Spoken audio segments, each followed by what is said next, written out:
ನೀವು ಬೆಂಗಳೂರಲ್ಲಿ ಐಟಿ ಕಂಪನಿಗಳು, ಪಬ್ಗಳು, ಕಾನ್ಸರ್ಟ್ಗಳನ್ನ ನೋಡಿರ್ತೀರಾ. ಆದ್ರೆ ಇಡೀ ದಕ್ಷಿಣ ಭಾರತದಲ್ಲೇ ನಡೆಯುವ ದೊಡ್ಡ ಜಾತ್ರೆಗಳಲ್ಲಿ ಒಂದಾದ ಬೆಂಗಳೂರಿನ ಉಸ್ಕೂರ್ ಮದ್ದೂರಮ್ಮ ಜಾತ್ರೆನ ನೋಡಿದೀರಾ?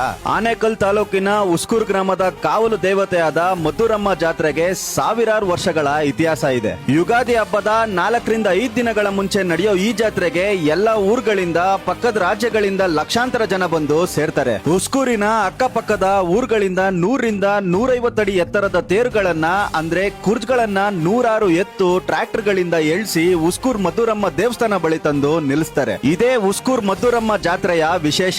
ಆ ಕಾಲದಲ್ಲಿ ಗ್ರಾಮದ ಜನರಿಗೆ ರೋಗಗಳು, ಅನಾಹುತಗಳು ಹೆಚ್ಚಾಗಿ ಸಂಭವಿಸಿದಾಗ ಗ್ರಾಮಸ್ಥರು ದೇವಿಯ ಕೃಪೆಗಾಗಿ ಪ್ರಾರ್ಥನೆ ಮಾಡ್ತಾರೆ. ಒಂದು ದೈವಿಕ ಶಕ್ತಿ ಈ ಪ್ರದೇಶದಲ್ಲಿ ಪ್ರತ್ಯಕ್ಷವಾಗಿ ಗ್ರಾಮವನ್ನು ರಕ್ಷಿಸಿತು ಎಂಬ ನಂಬಿಕೆ ಇದೆ. ನಂತರ ಆ ಶಕ್ತಿಯನ್ನು ಮದ್ದೂರಮ್ಮ ತಾಯಿ ಎಂದು ಪೂಜಿಸಲು ಪ್ರಾರಂಭ ಮಾಡ್ತಾರೆ. ಈ ವರ್ಷ 17 ಕುರ್ಜು ಅಂದ್ರೆ ತೇರು ಉಸ್ಕೂರಿನ ಅಕ್ಕಪಕ್ಕದ ಊರುಗಳಿಂದ ಬಂದಿದೆ. ಆಕಾಶದೆತ್ತರ ತೇರುಗಳನ್ನ ಲಕ್ಷಾಂತರ ಭಕ್ತರು ಸೇರಿ ಅಮ್ಮನ ಕೃಪೆಗೆ ತಲೆಬಾಗುವ ಈ ಜಾತ್ರೆ ಪ್ರತಿ ವರ್ಷವೂ ಇದೇ ಉತ್ಸಾಹ, ಇದೇ ಭಕ್ತಿಯಿಂದ ನಡೆಯುತ್ತೆ.